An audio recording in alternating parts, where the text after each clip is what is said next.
اس آدمی سے اچھا اللہ کے ہاں کون ہو سکتا ہے جو لوگوں کو اللہ کی طرف بلائے اور نیک اعمال کرے اور یہ کہے کہ میں فرما برداروں میں سے ہوں۔ حضرات، اللہ تبارک و تعالی نے آدم علیہ السلام کو جب زمین پر بھیجا تو فرمایا فَإِمَّ يَأْتِيَنَّكُم مِّنِّي هُدًى،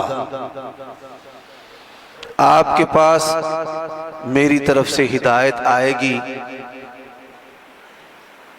فَمَن تَبِعَ هُدَايَ، جو بندہ بھی آسمان سے اترنے والی ہدایت کی پیروی کرے گا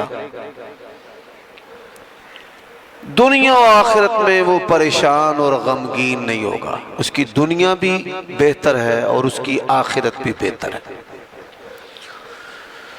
شیطان نے اللہ تعالیٰ سے کہا تھا مجھے قیامت کی صبح تک کے لیے مہلت دے، اللہ تعالیٰ نے اسے قیامت کی صبح تک کے لیے مہلت دی۔ مہلت ملتے ہی اس نے کہا وَلَأُضِلَّنَّهُمْ، میں تیرے بندوں کو گمراہ کروں گا ضرور بھی ضرور۔ اور سب سے بڑی جو گمراہی ہے وہ اللہ تعالیٰ اور اس کے رسول صلی اللہ علیہ وآلہ وسلم کا انکار ہے۔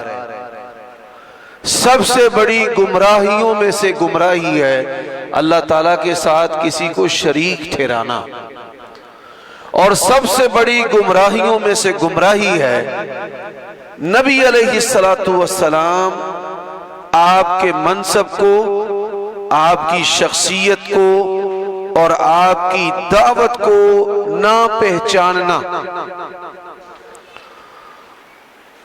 آپ یہ سن کر حیران ہوں گے، سائنس کے اس دور میں جب دنیا سمٹ کر ایک محلے اور گاؤں کی طرح ہو چکی ہے، سب سے جو مشکل کام ہے وہ کون سا ہے؟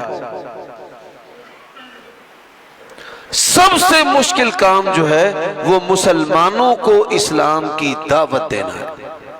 یہ دنیا کا سب سے مشکل کام ہے۔ دعوت کے لحاظ سے گجرات شہر اور ضلع کا شمار پسماندہ ترین علاقوں میں ہوتا ہے۔ یہاں پہ جہالت آج بھی مشرکین مکہ کو پیچھے چھوڑ چکی ہے۔ دعوت کا عمل کب مؤثر ہوتا ہے کہ جب لوگ علماء کے شانہ بشانہ کھڑے ہوں اور چلیں۔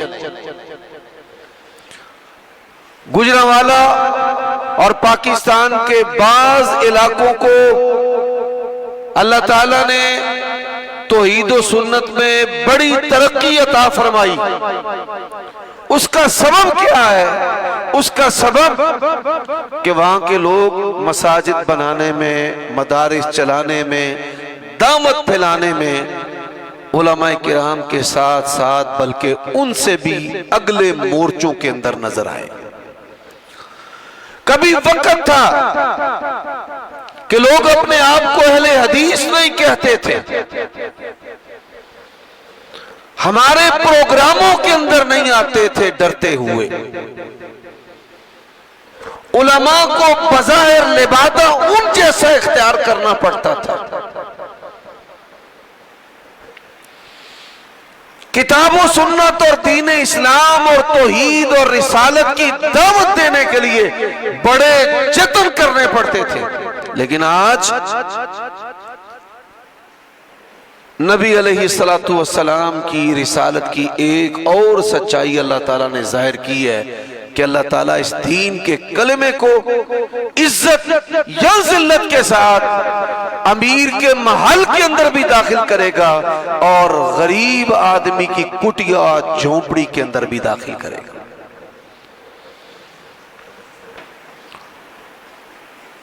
اب اللہ تعالیٰ نے ایسے وسائل دیے ہیں، ہر آدمی کے ہاتھ میں موبائل ہے۔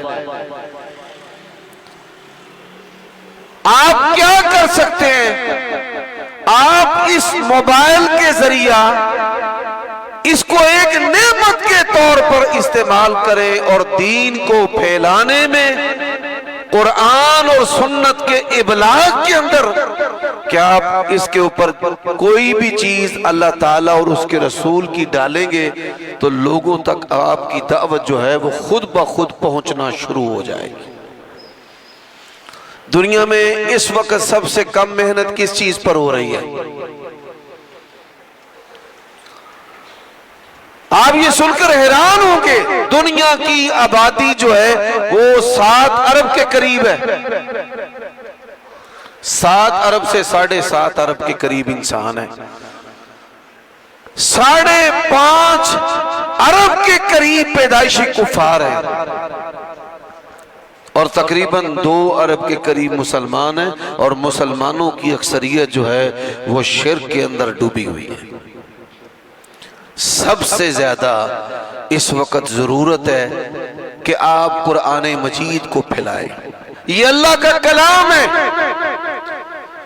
اس کو نشر کرنے میں بڑی برکتیں ہیں۔ جو نشر کرتا ہے اس کے لیے یہ قرآن حجت بن جاتا ہے، قرآن پھیلانے والے کے لیے بھی برکت ہے، اور جس تک اس کی دعوت پہنچتی ہے یہ اللہ کا کلام ہے، یہ اپنے اندر ایسی تاثیر رکھتا ہے کہ بڑے سے بڑے کافر، سرکش، باغی، غافل کو یہ اپنی طرف جو ہے وہ مائل کرتا ہے۔ حضرات، یہ دعوت آپ نے پہنچانی ہے اپنے الفاظ کے ساتھ نہیں۔ جب آپ اس دعوت کو اپنے الفاظ کے ساتھ پہنچائیں گے، اپنی مثالوں کے ساتھ پہنچائیں گے تو فتنہ پیدا ہوگا۔ آپ نے اس دعوت کو پہنچانا ہے جیسے اللہ تعالیٰ اور اس کے رسول کا انداز ہے۔ کسی کو کافر کہے بغیر، کسی کو نوکدار بات کیے بغیر، میں اس کی ایک مثال دیتا ہوں۔ حضرت موسیٰ علیہ السلام فرعون کے دربار کے اندر گئے اور وہاں پر توحید کی دعوت دی، اللہ تعالیٰ کی ذات کی دعوت دی۔ وہ دعوت جو ہے وہ لوگوں پر اثر کر گئی۔ تو اس نے سوال کیا، فما بال القرون الاولی، یہ بتاؤ۔ او بیٹا، او چھوٹو، خطبہ ہو رہا ہے، یہ کوئی جلسہ تو نہیں ہے یار، کبھی چابی لے کے جا رہے ہو، یہ خطبہ ہے جو میں ایسے انگلی کو بھی نہیں کر سکتا، اب رکھ دو۔ ان کا جمعہ بھی ضائع کر رہے ہو، اپنا بھی کر رہے ہو، میرا بھی کر رہے ہو، تو پیارے بچے ہو، آرام سے بیٹھ جاؤ، ٹھیک ہے؟ چلو شاباش، بات کو سمجھے۔ تو حضرت موسیٰ علیہ السلام کی جو دعوت ہے نا، اس دعوت کا فرعونیوں پر اثر ہو گیا۔ اس نے اس دعوت کے اثر کو زائل کرنے کے لیے، جب آپ قرآن کی بات کرتے ہیں لوگوں پر آپ کی دعوت اثر کرتی ہے، جب رسول اللہ کی سیرت بیان کرتے ہیں آپ کی دعوت اثر کرتی ہے، پھر لوگ جو ہیں وہ سوال کرتے ہیں، اچھا نبی پاک کے والدین کے بارے میں بتاؤ، واقعہ کربلا کے بارے میں بتاؤ۔ اور ان کا مقصد تحقیق کرنا نہیں ہوتا، ان کا مقصد جو ہے وہ آپ کی دعوت کے اثر کو زائل کرنا ہوتا ہے۔ اس لیے میں آپ کو یہ نصیحت کر رہا ہوں، اسلام کی دعوت بھی پیش کرنی ہے اللہ تعالیٰ اور اس کے رسول کے لفظوں کے ساتھ، اپنے لفظوں کے ساتھ نہیں۔ جب اپنے لفظوں کے ساتھ پیش کریں گے تو یہ دعوت بے اثر ہو جائے گی۔ وہ انداز کیا ہے؟ اللہ تعالیٰ نے اس انداز کو بھی قرآن بنا دیا۔ فرعون نے حملہ کیا کہ جب موسیٰ کہیں گے کہ وہ شرک پر مرے، وہ آگ میں جائیں گے، وہ جہنم میں جائیں گے، تو ان کی جو دعوت کا اثر ہے وہ زائل ہو جائے گا۔ انہوں نے بڑی پیاری بات کہی، اللہ نے ان کی بات کو قرآن بنا دیا۔ قال علمها عند ربی فی الکتاب، آپ جو اپنے بڑوں کی بات پوچھ رہے ہیں ان سب کا علم جو ہے وہ اللہ کے پاس ہے کتاب کے اندر۔ لا یضل ربی ولا ینسا، نہ میرا رب جو ہے وہ بھٹکنے والا ہے نہ بھولنے والا ہے۔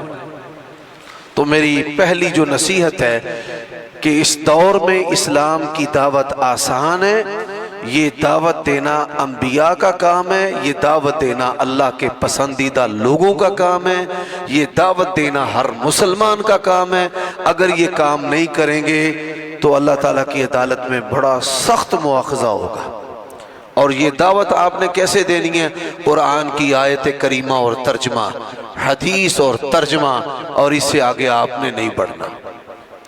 اور اگر کسی معنی کو آسان کرنے کے لیے بات کہنی ہے تو محدثین اور شارحین کی بات کرنی ہے، جو امت کے موثرین ہیں، جن کی شرح کا کوئی فرقہ انکار نہیں کر سکتا۔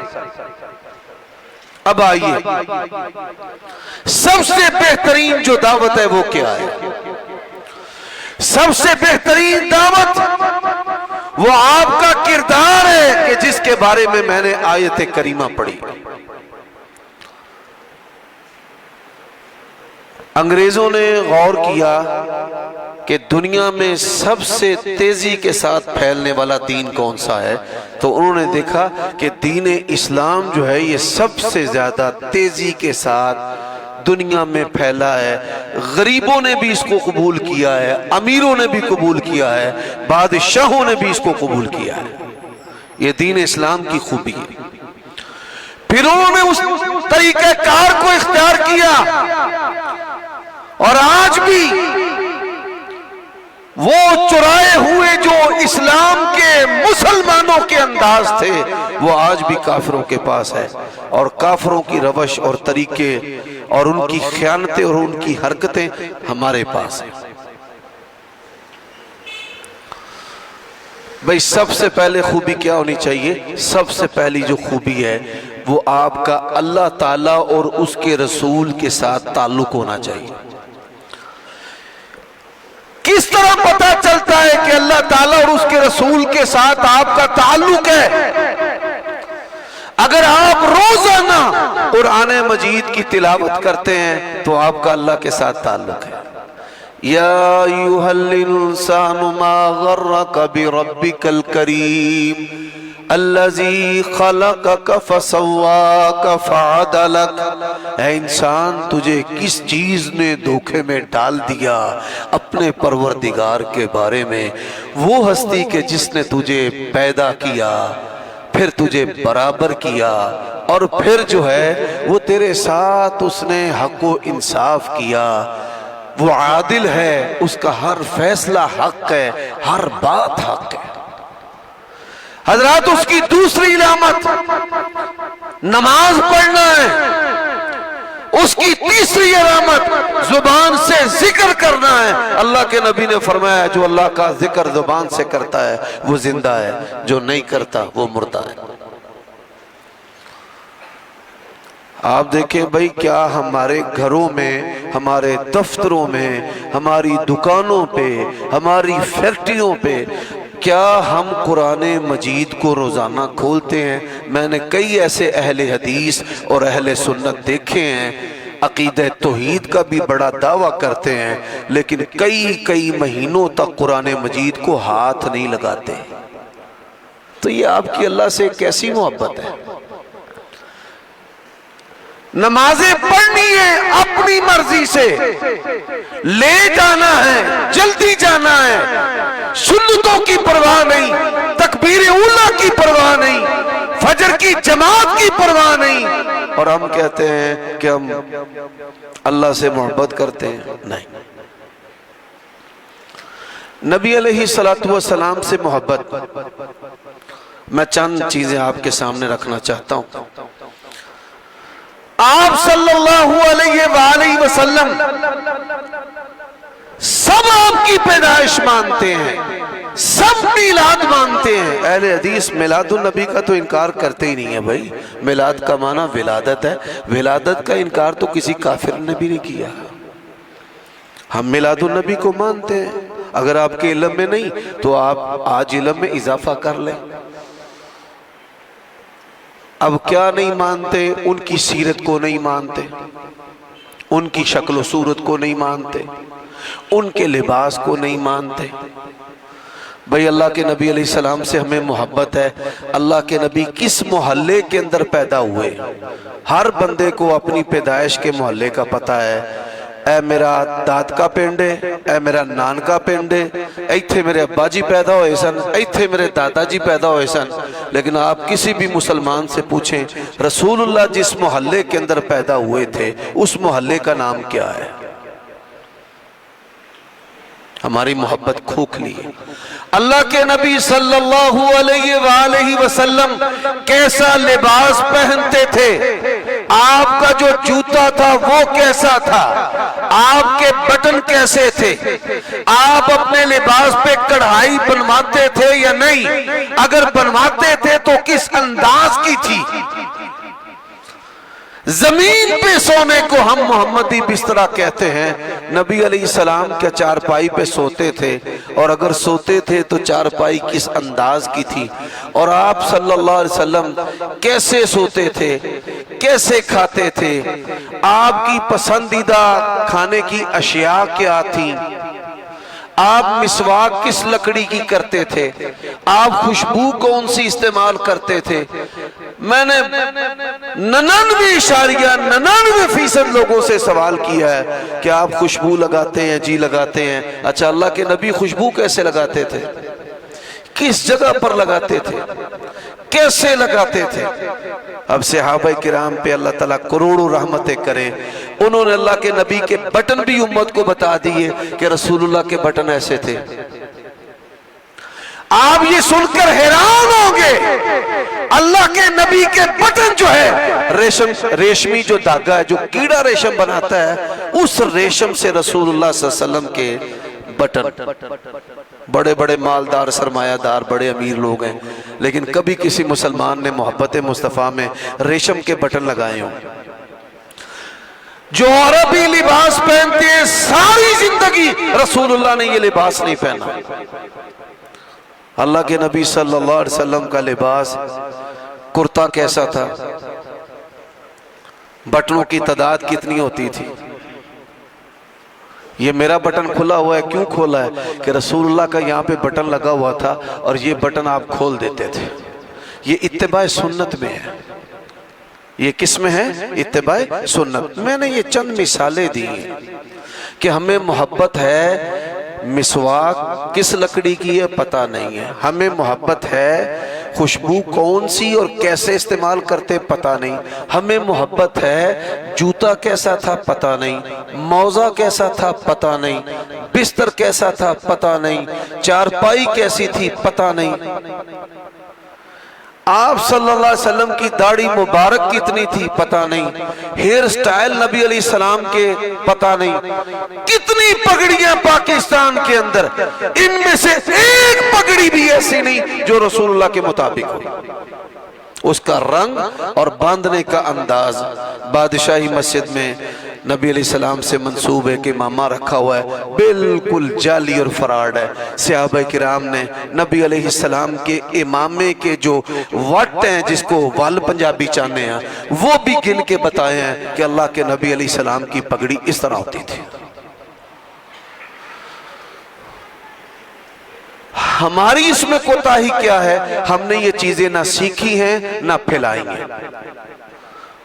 ہم یہ چیزیں سیکھیں اور پھیلائیں۔ تو پہلی چیز ہے اللہ تعالیٰ اور اس کے رسول کے ساتھ تعلق جو ہے وہ مضبوط ہونا چاہیے، اور تعلق کی مضبوطی کا پتہ چلتا ہے کہ آپ قرآن پڑھیں، نماز پڑھیں، ذکر کریں۔ اور جس بندے کا اللہ تعالیٰ اور اس کے رسول کے ساتھ مضبوط تعلق ہے تو یہ بات یاد رکھیں، اس تعلق کی کچھ نشانیاں اور بھی ہیں۔ ان نشانیوں میں سے دوسری جو علامت ہے رزق حلال ہے۔ اللہ تعالیٰ نے قرآن مجید میں تمام نبیوں کو مخاطب کر کے کہا ہے یا ایھا الرسل کلوا من طیبات ما رزقناکم، اے میرے رسولو رزق کھانا ہے تو کیا کھانا ہے؟ حلال۔ اچھا کئی لوگ حلال کماتے ہیں، لیکن اسراف کیا، فضول خرچی کی، شراب پی، نشہ کیا، سگریٹ پیے، نشہ آور چیزیں استعمال کی، نسوار استعمال کی۔ حلال کمانا بھی ہے اور اس کو حلال ہی کھانا ہے، حلال کو حرام بنا کر کھانا، یہ کتنی بڑی بد نصیبی کی بات۔ اب حلال رہنا ہے، حصے مار کے لوگوں کے پراپرٹیوں میں، پھپھیوں کے، بہنوں کے رہنا، یہ حلال رہنا ہے۔ بھائی جس جگہ پر رہتے ہو وہ مکان بھی حلال کا ہو، سنت کے مطابق ترکے جو ہیں وہ تقسیم کریں۔ قرآن مجید کی ایک آیت ہے یوسیکم اللہ، اس کے الفاظ ہی ایسے ہیں کہ بندے کے اندر ہیبت طاری ہو جاتی ہے۔ او اللہ کے بندو، تمہیں تمہارا پروردگار وصیت کر رہا ہے، یوسیکم اللہ فی اولادکم، تمہاری اولادوں کے بارے میں، نسلوں کے بارے میں، کہ بھئی تم نے مال کی تقسیم ایسے کر۔ ہمیں تو اہل حدیث اور اہل سنت جو ہے نا وہ کیسے چاہیے؟ امیر ہو عثمان بن عفان کی طرح، غریب ہو ابو ہریرہ کی طرح، اور عالم ہو عبداللہ بن مسعود کی طرح۔ اللہ کے نبی نے فرمایا عبداللہ بن مسعود سے قرآن سیکھو۔ اتنا بلند درجہ کیوں ملا ہے بتائیں مجھے، کبھی سوچا ہے آپ نے؟ اللہ کے نبی سفر کر رہے تھے، دور دبلا پتلا بندہ جو ہے وہ بکریاں چرا رہا تھا۔ نبی علیہ السلام نے کہا اسے دودھ طلب کرو، دودھ مانگو۔ ساتھی جو ہیں وہ پیاسے تھے، تو عبداللہ ابن مسعود رضی اللہ تعالیٰ نے کہا جی میں تو انہوں دودھ نہیں دینا، میں اجیر ہوں، میں مالک نہیں ہوں، میں مزدوری کرنے والا ہوں، اور میں نے کبھی اپنے مالک کے مال کے اندر خیانت نہیں کی۔ اور جو کافر تھا، غیر مسلم تھا، اس نے تب کبھی خیانت نہیں کی، تو وہ بندہ اللہ کے قرآن میں بھی کبھی خیانت نہیں کر سکتا۔ اس لیے فرمایا کہ یہ امانت دار ہے، اس سے قرآن سیکھو۔ فرمایا ہاں کوئی بکری ہے پھنڈر، دودھ نہ دیتی ہو، اگر اسے ہم دودھ لے لیں، تو کہا جی کوئی اعتراض والی بات نہیں، کہ بکری تھی پھنڈر، اور ریوڑ کے اندر وہ رہتی ہے، بھئی جس دن پرونے آئے لوڑ پئی تینو چوری پھیر کے تے کھا لیں گے، وہ ایک بکری ہے۔ صحابہ کرام کہتے ہیں رسول اللہ صلی اللہ علیہ وسلم نے بس ایسے ہاتھ لگایا ہے، اس بکری نے دودھ اتار دی۔ آپ کا یہ معجزہ دیکھ کر حضرت عبداللہ بن مسعود رضی اللہ تعالیٰ عنہ مسلمان ہو گئے۔ تو رزق حلال دوسری خوبی ہے، اور تیسری جو خوبی ہے وہ کردار ہے، مسلمان ہے، امتی ہے، اہل حدیث اور اہل سنت ہے، زنا کے قریب نہ جائے، بدکاری کے قریب نہ جائے، فواحش کے قریب نہ جائے۔ اور اللہ نے یہ نہیں کہا کہ زنا نہ کرو، فرمایا وَلَا تَقْرَبُوا الزِّنَا، زنا کے قریب ہی نہیں جانا، اس کے قریب ہی نہیں جانا۔ وَلَا تَقْرَبُوا الْفَوَاحِشَ، فواحش کے قریب نہ جانا۔ پھر کیا کہا وَالَّذِينَ هُمْ لِفُرُوجِهِمْ حَافِظُونَ، میرے بندے اپنی شرمگاہوں کی حفاظت کرتے ہیں۔ حضرات آج ہم مذہبی لوگ کدھر کھڑے ہیں، اور صحابہ کرام کیا تھے؟ ایک عورت کی گواہی کی وجہ سے پورا قبیلہ مسلمان ہو گیا۔ عدی بن حاتم تائی کی بیٹی ہیں، عدی کی بہن ہے۔ صحابہ کرام پورے قبیلے کو قیدی بنا کر رسول اللہ کے پاس لے آئے، پھر چھوڑ دیا۔ جب چھوڑا تو اس نے پوچھا کہ تیری عزت کو کوئی مسئلہ تو نہیں، کوئی آنچ، کوئی تکلیف؟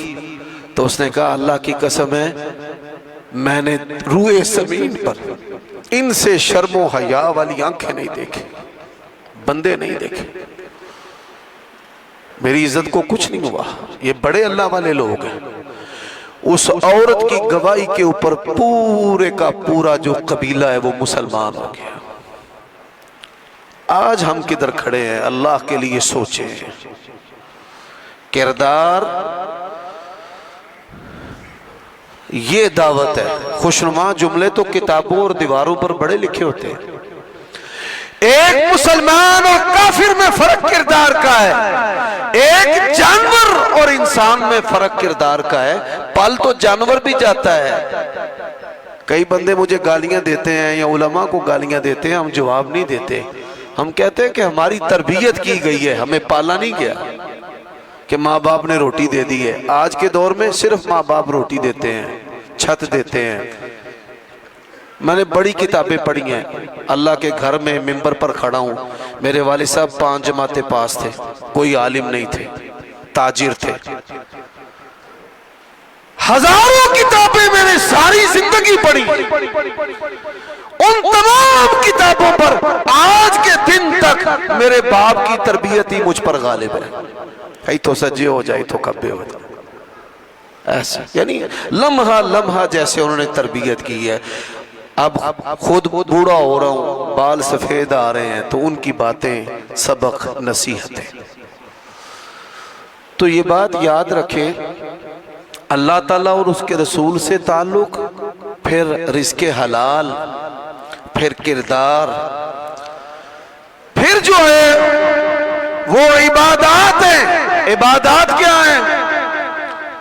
آپ جتنے بھی ماشاءاللہ اہل حدیث اور اہل سنت بیٹھے ہیں، آپ کو وہ سنتیں تو یاد ہیں جو غیر اہل حدیث پہ لگتی ہیں، لیکن جو ہمارے اوپر لگتی ہیں، بھئی سوموار کا روزہ کون رکھتا ہے، جمعرات کا روزہ کون رکھتا ہے؟ اللہ کے نبی سوموار جمعرات کا روزہ نہیں چھوڑتے تھے۔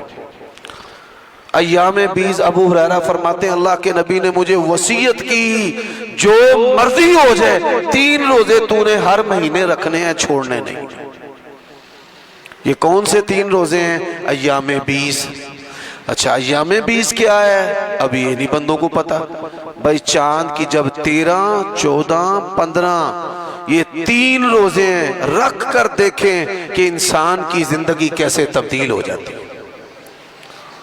میں نے بڑے بڑے داغیوں کو، سرکشوں کو، شرابیوں کو، زانیوں کو دیکھا ہے، بڑے بڑے توبہ کو توڑنے والوں کو دیکھا ہے۔ 2 چیزیں ایسی ہیں، یہ تمہاری شہوت کی لگام ہے، اگر یہ تمہاری زندگی میں نہیں، بڑھے ہون تک تو اڈیاں آتا ٹھیک نہیں ہو سکتیاں۔ وہ کون سی چیزیں ہیں؟ ایک تہجد ہے، ایک روزے۔ روزے بندے کی لگام ہے۔ اللہ کے نبی نے فرمایا الصوم وجا، الصوم جنہ، روزہ ڈھال ہے۔ روزہ کیا ہے؟ ڈھال ہے۔ یہ کس نے کہا ہے؟ رسول اللہ صلی اللہ علیہ وسلم۔ تو سب سے اہم جو چیز ہے، شیطان نے سیرت کے نام پہ، نبی کے نام پہ وہابی سنی، سنی شیعہ کو لڑا دیا ہے، لیکن عمل کی توفیق کسی کو بھی نہیں ہو رہی۔ لڑ رہے ہیں ہم، کافر ایک دوسرے کو کہہ رہے ہیں، لیکن عمل کی توفیق شیطان نے ہر طبقے سے لے لی۔ ہر طبقہ، ہر بندہ عاشق رسول، محب رسول، باقی گستاخ رسول اور جہنم اور فنا فی النار، جہنم کے اندر جائے گا۔ میرے بھائیوں، یہ جہالت ہے۔ علم جو ہے وہ رسول اللہ کی سیرت ہے، ہدایت رسول اللہ کی سیرت ہے، نور رسول اللہ کی سیرت ہے، کردار رسول اللہ کی سیرت ہے، انقلاب رسول اللہ کی سیرت ہے، ڈر رسول اللہ کی سیرت ہے۔ تو اس کے لیے تہجد اور روزے، عبادات، اور پھر عبادات کے اندر ذکر، اور عبادات کے اندر دعا جو ہے، میں نے اپنے بھائیوں کو، آپ لوگوں کو، اپنی قوم کو، اپنے مسلک والوں کو دعا کے اندر بڑی کوتاہی کرتے دیکھا ہے۔ اللہ کے لیے ڈر جاؤ، اگر اجتماعی نہیں انفرادی تو مانگو۔ ہر نماز کے بعد دعا قبول ہوتی ہے، ہم نے وہ انفرادی بھی چھوڑ دی ہے۔ 50 کے قریب رسول اللہ صلی اللہ علیہ وسلم کی سنتیں مردہ ہوتی جا رہی ہیں۔ حضرات، 5ویں چیز کیا ہے؟ وَقَضَىٰ رَبُّكَ أَلَّا تَعْبُدُوا إِلَّا إِيَّاهُ وَبِالْوَالِدَيْنِ إِحْسَانًا۔ 5ویں چیز جو ہے وہ رشتوں کی قدر ہے، حقوق و فرائض ہے، ماں باپ کا ادب ہے، بہن بھائیوں کے ساتھ صلہ رحمی ہے، بیوی کے ساتھ حسن سلوک ہے، بڑے بڑے دیندار ہیں، صف اول کے نمازی ہیں، ماں باپ کے حقوق سے دور ہیں۔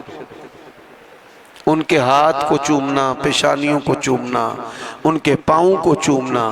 اور آپ یہ سن کر حیران ہوں گے، ماں کا درجہ زیادہ ہے، لیکن اولاد کے حق میں جس کی دعا قبول ہوتی ہے وہ امام کعبہ نہیں ہے، نہ ذاکر نائک ہے۔ اللہ کے نبی نے فرمایا دعا الوالدی لولدہ، باپ کی دعا اولاد کے حق میں قبول ہوتی ہے۔ تو باپ جو ہے وہ دعا کرے، والدین کے ساتھ اس نے سلوک کرنا، ان کے سامنے اپنی نظریں نہ اٹھانا، ان کی کڑوی سے کڑوی نصیحت کے اوپر خاموش رہنا، اپنے مال پر ان کے تصرف کو قبول کرنا۔ بیٹا کماتا ہے بڑی محنت سے، بڑے بڑے بندوں کی چیخیں نکل جاتی ہیں، میں نے بڑی کمائی کی ہے، میرے ابے نے میری کمائی میرے پرانوں دے دیتی ہے۔ اگر آپ نے اس بات کا اظہار بھی کیا ہے، آپ ماں باپ کے بے ادب ہیں، آپ با ادب نہیں ہیں۔ با ادب وہ ہوتا ہے کہ جو اپنی ذات، اپنا مال، اپنی اولاد پر تصرف اور مرضی کس کی چلاتا ہے؟ اپنے والدین کی۔ بیٹی میری ہے، میرا بھائی غریب ہے، اس کا بیٹا ہے، اب میں اور میری بیوی نہیں چاہتے کہ وہاں رشتہ ہو، باپ چاہتا ہے ہو، اس کی خواہش کا احترام کرنا، یہ والدین کا ادب۔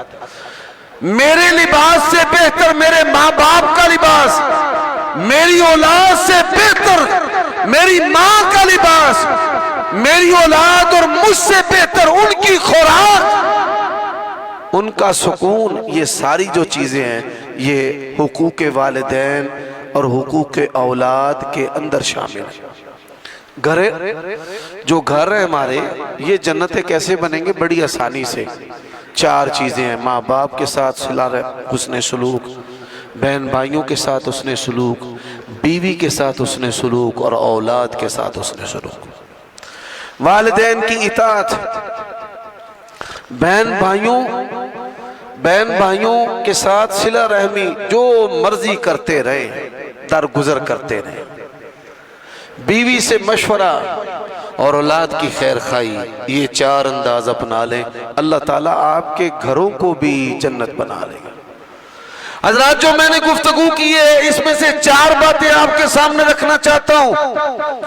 آج تعویذ، دھاگوں، ٹونوں، منتروں، جادو، جنات کے نام پر بھی امت کو لوٹا جا رہا ہے، کبھی مال کو، کبھی عزتوں کو، رشتوں کو ختم کیا جا رہا ہے۔ جس بندے کے اندر 4 چیزیں ہیں، اللہ تعالیٰ کی توفیق سے جادو جنات اس کے اوپر نہیں ٹھہر سکتے۔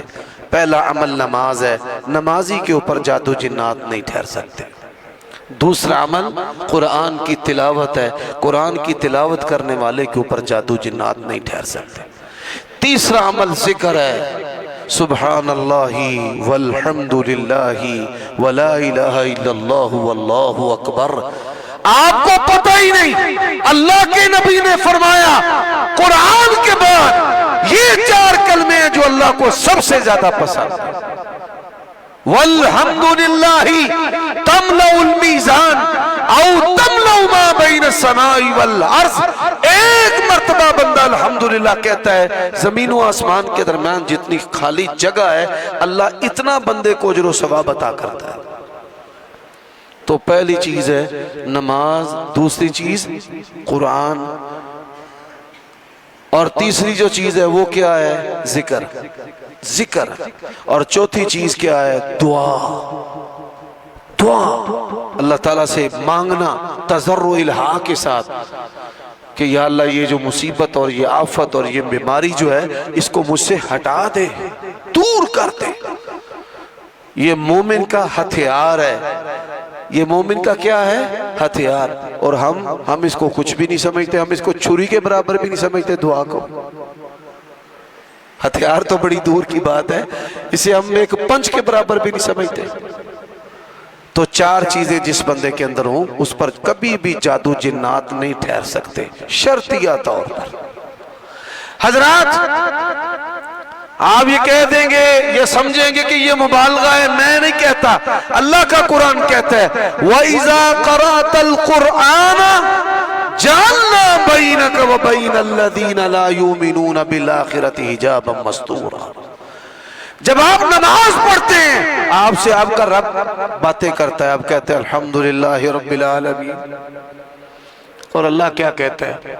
حمیدنی عبدی، میرے بندے نے میری تعریف کی ہے۔ آپ نماز پڑھتے ہیں، فرشتے لمحہ لمحہ آپ کے ساتھ ہوتے ہیں، وہ آپ کی باتیں سن رہے ہیں، کیا پڑھ رہے ہیں، کیا کہہ رہے ہیں۔ اور جب آپ سجدے میں سر رکھتے ہیں نا، اللہ اندہ پیچھے ہٹ جاؤ، انہو یناجی ربہ، ان تے میرے نال سرگوشیاں ہو رہی ہیں، رب جانے تے بندہ جانے، وچ کسی اور فرشتے دے بھی کام نہیں۔ یہ چیز ہے۔ تو اللہ تعالیٰ کے ساتھ اپنے تعلق کو میٹھا بنائیں، مایوس نہ رہیں۔ شیطان مایوسی پھیلاتے ہیں، ڈپریس نہ ہو، اس کے ساتھ محبت کریں، لاڈیاں کریں، اس کے نبی کی سیرت پر عمل کریں۔ جو لباس، خوراک، اللہ کے نبی علیہ السلام دودھ پسند کرتے تھے، جو بچے دودھ نہیں پئیں گے، اللہ کے نبی گوشت کھاتے تھے، بچے نہیں گوشت کھائیں گے۔ ایک سروے کیا ہے ایک ادارے نے کہ کون سے لوگ اپنی جنس تبدیل کرتے ہیں، مخنث بن جاتے ہیں، جو مرد ہونے کے خوبیاں ہیں آپریشن سے ان کو کٹوا دیتے ہیں۔ ایسے لوگ ہیں کہ جن کی خوراک نبوی نہیں ہے، دودھ نہیں ہے، گوشت نہیں ہے، اس میں کدو نہیں ہے، کھجور نہیں ہے۔ تو یہ جو چیزیں آپ دیکھیں، شیطان بچوں پہ حملہ آور ہوتا ہے، اور جو بچے ہیں وہ ان چیزوں کو کھاتے نہیں۔ اب بڑے بھی نہیں کھاتے، اب تو بڑے جو بوڑھے ہیں وہ کیچپ پہ لگ گئے۔ تو بھائی رسول اللہ والی خوراک کھاؤ۔ پیپسی پی کے تمہارا نمازیں پڑھنے کو دل نہیں کرے گا، دودھ پیو گے۔ اللہ کے نبی علیہ السلام معراج پر گئے، شراب طہورہ، جنت کی شراب پاکیزہ، اور شہد اور دودھ، 3 پیالے رسول اللہ کے سامنے پیش کیے گئے۔ اللہ کے نبی فرماتے ہیں میں نے دودھ کو پسند کیا تو فرشتے نے کہا ایکسیلنٹ، اصبت الفطرہ۔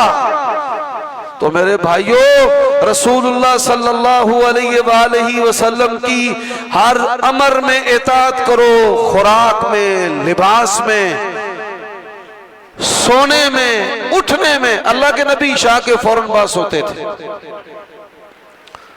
اور ہماری مارکیٹیں شام میں کھلتی ہیں، رات کا کھانا 2 بجے بنتا ہے، اور تہجد کی اذانوں کے وقت اللہ کے نبی علیہ السلام نے فرمایا شیطان 3 گرے لگاتا ہے قدر یہ گدی پر۔ ادھر گدی پر کیوں لگاتا ہے بھائی؟ یہ وہ جگہ ہے جہاں حرام مغز سب سے زیادہ قریب ہوتا ہے انسانی بدن میں، تو یہاں پہ 3 گرے لگاتا ہے، گرفت کرتا ہے، 3 گرے لگاتا ہے۔ ادھر کھلتی نہیں ہے۔ کھلتی کیسے ہیں؟ فرمایا فجر کے وقت اٹھتا ہے پہلی کھل گئی، وضو کرتا ہے دوسری کھل گئی، اور نماز پڑھتا ہے تو تیسری کھل گئی۔ تو لوگ کہتے ہیں جادو ہے، کسی نے کچھ کر دیا ہے۔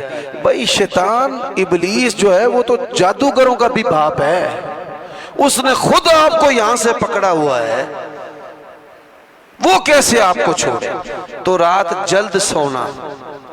پھر نبی علیہ السلام کس کپڑے کو استعمال کرتے تھے، وہ کس دھاگے سے بنا ہوتا تھا، وہ کپڑا جو ہے وہ آپ استعمال کریں موسم کے مطابق۔ تو میرے بھائیوں دوستو، یہ نصیحتیں ہیں جو آج کے خطبہ جمعہ میں۔ آخری بات جو میں کرنا چاہتا ہوں، وَقُولُوا لِلنَّاسِ حُسْنًا، لوگوں کے ساتھ اخلاق کے ساتھ پیش آؤ۔ جہاں سے میں نے خطبہ شروع کیا تھا، آپریشن فری ہو رہا ہے، کرنے والے عیسائی ہیں، خون مل رہا ہے، دینے والے قادیانی ہیں۔ تو بھائی غریب کے ساتھ علاج معالجے میں، بچی کی شادی میں، گھر بنانے میں، کرایہ دینے میں، کھانے پینے میں مدد کرنا، یہ اصل اہل حدیث اور اہل سنت کا کام ہے، دینداروں کا کام۔ 40 گھرانے دائیں بائیں آگے پیچھے ہمسایوں کے ہیں، کوئی ایک بھوکا رہ گیا سوال آپ سے ہوگا۔ تو خون کی ضرورت ہے، چوریاں کھانے والے دیندار نہ بنے۔ رسول اللہ نے خون دیا ہے امت کے لیے، خون دینے والے، پسینہ بہانے والے، کام آنے والے۔ کئی بندے ہیں وہ بڑا دکھاوا کرتے ہیں، جیسی تجتاں پڑھنے ہاں اسی فلانی مسجد دے صدر ہاں، فلانی جڑی یہ مسجد وہ بھی میں بنائیے، فلانا دینی ادارہ بھی میں چلا رہے ہیں، لیکن اخلاقی طور پہ کسی غریب کے کام نہیں آتے۔ کبھی حاجی صاحب ماشاءاللہ آپ اربوں پتی کروڑوں پتی ہیں، کبھی آپ نے کسی غریب کو خون دیا ہو یا سندس میں گئے ہوں کہ بھائی میرا خون لے لو، کینسر کے مریضوں کو، بچوں کو خون یہ کام آئے گا، تو آپ میرا یہ خون لیں۔ کبھی آپ نے اپنے محلے میں دیکھا بھائی گنتی کی ہو، فلاں فلاں فلاں غریب آدمی ہے، اس کی 3 بیٹیاں ہیں، وہ اس کی بیٹیاں نہیں، وہ میری بیٹیاں ہیں۔ کبھی آپ نے سوچا ہو کہ اچھا مجھے اللہ نے 3 بیٹیاں دی ہیں تو میں بہن کی بیٹی کو اپنی سمجھ لیتا ہوں، بھائی کی بیٹی کو اپنا سمجھ لیتا ہوں، ہمسائے کی بیٹی کو اپنی بیٹی سمجھ لیتا ہوں۔ تو اللہ کے بندو، اخلاق حسنہ، یہ اخلاق حسنہ اللہ کے نبی نے فرمایا ان اثقل شیء فی المیزان حسن الخلق، ترازو میں قیامت کے دن سب سے وزنی جو چیز ہے وہ کیا ہے؟ اچھا اخلاق ہے۔ وہ کتے کو پانی پلایا ہے، عورت جنت میں چلی گئی ہے، بلی کو بندھا ہے، اللہ نے جہنم کے اندر گرا دیا۔ جس دین کے اندر جانور کے ساتھ ظلم جائز نہیں ہے، اس دین کے اندر انسانوں کے ساتھ بھی ظلم جائز نہیں ہے۔ میں یہ جو گداگر ہوتے ہیں نا مانگنے والے، میں ان کو نہیں دیتا۔ جو محنت کرنے والے ہوتے ہیں نا مزدور، میں ان کو دیتا ہوں۔ کوئی مزدور آیا ہے نا، 1300 روپے اس نے دیہاڑی کی ہے، اور جب جاتے ہوئے اس کو 200 روپے زیادہ دے دیتا ہوں۔ کئی بندے ہیں جن کی آنکھوں میں آنسو آ جاتے ہیں۔ رزق کی تقسیم تو اللہ کے پاس ہے، گداگری تو ایک پیشہ ہے جس کی اسلام نے حوصلہ شکنی کی ہے۔ لیکن جو محنت کرنے والے ہیں، آپ کے ڈرائیور ہیں، آپ کے مالی ہیں، آپ کے چوکیدار ہیں، آپ کے خطیب امام ہیں، آپ کی مسجدوں کے خدام ہیں، ان کا لباس بھی آپ کے لباس کی طرح اور ان کی ضروریات بھی آپ کی ضروریات کی طرح۔ عالم دین بھائی اس کا بچہ جو ہے اس کو ہم سائنس سبجیکٹ پڑھاتے ہیں، فیس میں دوں گا بچہ قاری صاحب کا پڑھے گا، فیس میں دوں گا بچہ خادم کا پڑھے گا۔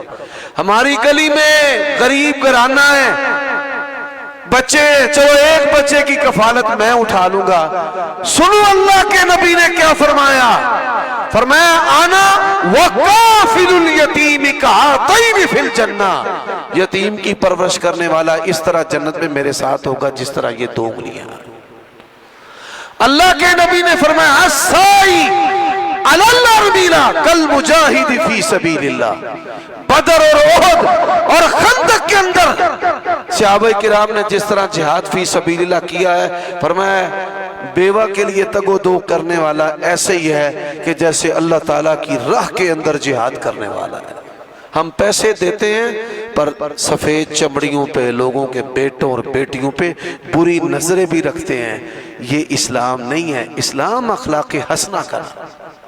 تو میرے بھائیوں دوستو، آج کے خطبہ میں 6 باتیں میں نے عرض کی ہیں۔ پہلی بات، اللہ تعالیٰ اور اس کے رسول سے تعلق عملی بنائیں اور اس کی دعوت لوگوں کو دیں، اپنے الفاظ کے ساتھ نہیں، اللہ تعالیٰ اور اس کے رسول کے لفظوں کے ساتھ۔ آج کے دور میں دعوت دین آسان ہے۔ دوسری بات، رزق حلال کمائیں اور کھائیں۔ تیسری بات، کبھی زنا، بدکاری، یہ سفید چمڑیوں کے نشے، یہ خصلتیں، یہ عادتیں، یہ چھوٹے بھائی اور بیٹے بنانا نہ، اعوذ باللہ ان اکون من الجاہلین، اللہ نے کہا اس کے قریب بھی نہیں جانا۔ چوتھی جو بات ہے، عبادات اپنی مضبوط رکھو، عبادتیں عادتوں کو بہتر کرتی ہیں۔ اگر آپ کی عبادتیں عادتوں کو بہتر نہیں کرتی، پھر آپ رواجی نمازیں پڑھتے ہیں، روزے رکھتے ہیں۔ آپ دیکھیں نا، روزے ہم رکھتے ہیں تے مسیتاں دے وچ اسی چولاں تو لڑ پینے ہیں، اگے نماز کھلوتی ہے، پیچھے لوکی چول کھاندے ہوندے ہیں۔ پرواہ نہیں ہے بندوں کو۔ کچرا روڑی ایسے یہ مذہبی لوگ کہ جس روڑی کی وجہ سے لوگ اسلام کے اندر، دین کے اندر نہیں آتے۔ وہ اندھے نے بھائی جے مولوی بخشے گئے نا تو اساں پھر چھالا مار دیں جانا ہے۔ بات تو غلط ہے، لیکن ہم نے اپنے عمل کے ساتھ کسی کو متاثر کرنا ہے، ہم نے صرف زبان کے ساتھ نہیں متاثر کرنا۔ تو اللہ تعالیٰ اس کے رسول سے تعلق، کردار، رزق حلال، عبادت، ماں باپ کا ادب، بہن بھائیاں، اور جنی مردی زیادتی کرنا، تہیا کر لو بھائی بہن بھائی پکے ہی معاف۔ میں نے اللہ کو کہا ہوا ہے میرا کوئی بہن پر آپ میری تہونتے بھی پیر رکھ کے لنگ جنا، یا اللہ میں معاف کیتا۔ میرے بھائیوں، اسی طرح جو آخری بات ہے وہ اخلاق حسنہ ہے۔ انسانوں کے کام آؤ، کسی کافر سے حسن سلوک کرو گے تو وہ مسلمان ہوگا۔ مسلک کی تقسیم کے بغیر مسلمانوں کے ساتھ، انسانوں کے ساتھ حسن سلوک کرو۔ یہ اسلام کی روشن چیزیں ہیں جن کو اسلام نے، مسلمانوں نے لوگوں کے سامنے پیش کیا تو وہ دھڑا دھڑ دین کے دائرے کے اندر داخل ہو گئے، اور آج ان چیزوں کو کافروں نے پکڑا ہوا ہے۔ واپس اپنے اسلاف کی روایات کی طرف آؤ، اللہ تعالیٰ آپ کو مجھے عمل کی توفیق عطا فرمائے۔ وآخر دعوانا الحمد ولا حول ولا قوت الا۔ اور بھائی ادھر آؤ، چھوٹے بھائی، جتنے پیسے جو لے کے ہیں مجھے اکیلے سے لے لینا، دروازے پہ کھڑے ہو جاؤ باہر، ٹھیک ہے؟ اب یہ ذرا اپنا انداز نظام بدل لو، ادھر دروازے پہ کھڑے ہو جانا، جو باہر نکلیں گے انشاءاللہ زیادہ دے کے جائیں گے، ٹھیک ہے؟ چلو بیٹھ جاؤ، شاباش۔